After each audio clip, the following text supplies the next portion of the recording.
Next position is from the career of Ulf Andersson, a Swedish grandmaster who is considered one of the best endgame players of all time. We will consider a lot of examples from his career. This is a pretty simple one. He has the white pieces here. The queens are still on the board, and Andersson is trying to decide whether to trade queens. Pause the video and try to answer the question yourself. Well, the answer, as you can probably glean from the fact that this is a video on pawn endgames, is yes, you should trade the queens. But what do you do now? Well, we have one passed pawn on h4. So if only we could have some trousers, I mean, that would be nice, but they're all in the laundry. Well, no, there's one that's clean. We can play the move e4, e5. Again, technically this is a pawn breakthrough, but it's a very, very simple one. The point is to get rid of the d6 pawn, and black resigned immediately because after fe, fe, black has no choice but to do something with the d pawn. D takes e5, and a classic case of trousers. The e-pawns are easily restrained by white's king, while white's c and h pawns are totally unrestrainable. h5, c6, I mean, this isn't even close. Black can have several extra tempi, and he still wouldn't be able to catch the c-pawn. And so after e5, Andersson's opponent, a grandmaster, resigned the game. Simple creation of trousers. Next position. Okay, so this also comes from Ulf Andersson's career. He's playing actually a very strong international master, and what this example will show is that even the strongest players make elementary mistakes that stem from a lack of understanding of how pawn endgames and frequently passed pawns work. And this is not meant to embarrass them. I've made many of those mistakes myself, but it's a very good idea to learn from those mistakes. Now, in this position, Andersson has just played the move g4. What do you notice? Well, hopefully you notice that we have a type of special passed pawn. We have a protected passed pawn on d5, and it's protected by an entire pawn chain, which is the best kind of protected passer, right? Black has absolutely no chance of ever winning this pawn. That black would have to go to b2 and then capture all of these pawns. And so white has all of the time in the world to do what he wants to do. The problem is that the sort of entryway is very, very narrow. And if black can block it with his king, you might get a fortress situation where white cannot make progress. So that's exactly what black was thinking, and black made the move g6, g5. This is a very instructive mistake. It's a decisive mistake that loses the game. Now, how would you describe why do you think this move is a mistake? See if you can verbalize it. Well, the reason it's a mistake is because black self-deep freezes his own pawns. Black creates a situation where he can essentially never play h5 and create a passer without allowing trousers. That unties white's hands and allows him to make inroads through the center. The correct move was, in fact, to create an outside passer, and we have an epic battle here of outside passer versus connected passer, and as it turns out, this battle ends in a draw. It may seem, particularly to those who are experienced in the endgame, that white is winning.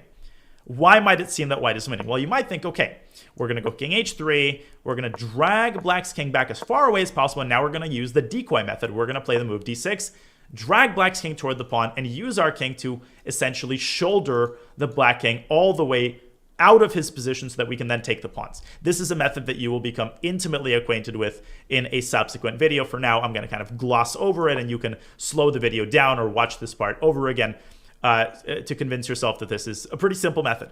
So black has to stop the pawn. We take h5. Black takes our d pawn, and using opposition, we keep pushing the black king away, right? King d7, king e5, king c6, king e6. We're pushing the king away, pushing the king away. And I'm sure that black calculated up to this point and thought, I'm lost. I'm going to lose the c pawn. And technically, that's not wrong. But do you see the amazing method that black can use to save the game? This is absolutely brilliant, and it's a very, very important concept. Pause the video, and really, I want everybody watching the video to find how black is able to save the game.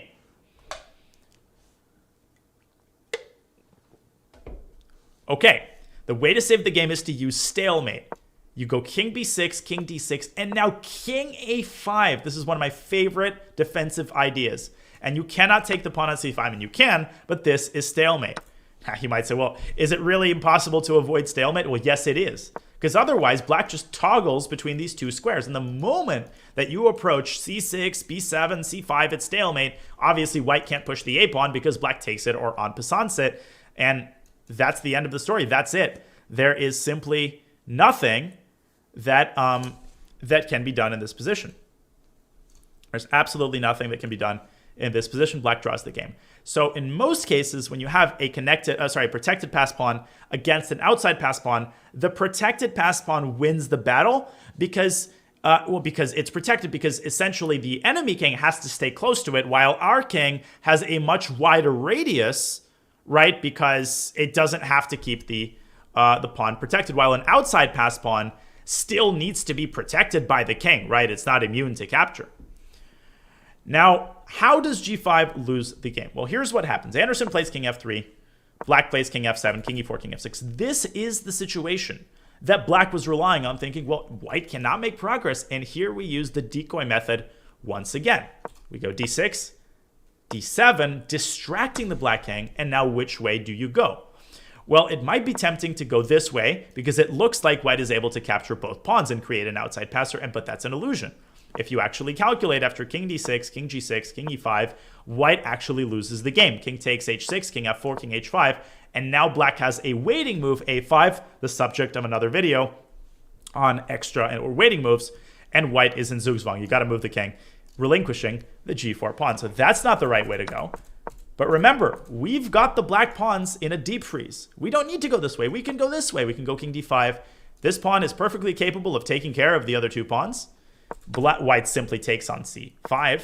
And now it's time to simply push our passer. That's it. We don't have to pay attention to the king side at all. And if black plays h5 and g4, we can just stop the pawn.